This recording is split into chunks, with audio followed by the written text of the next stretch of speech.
Lihit sa tuan rambat linglo Lungaya jana di bonalpa lungaya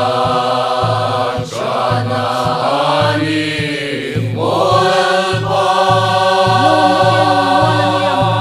long na den molan liam ta elim na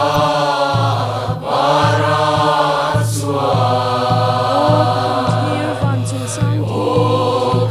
Tirvan sumasangki ang Elena ramrupuya suar sandam ten sonaral muanga koveral to may senti Parkin vulneram loa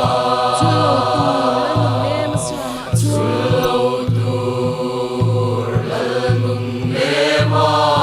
Siama zwan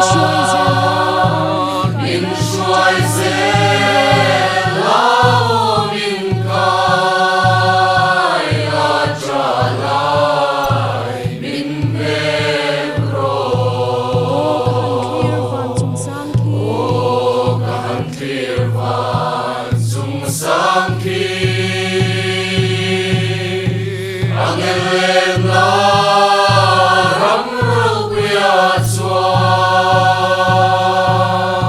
sandam ten sonaral muanga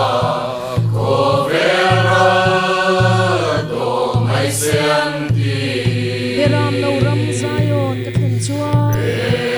Ram no ram sayon katen sua Lunduka chenareka ngai lova Mangai ko buibam tin su Tinalom na Kimaswa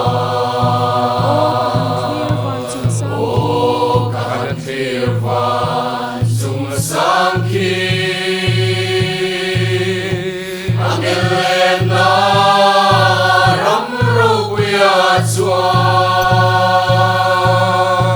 sandam ten sonaral muanga koveral to may senti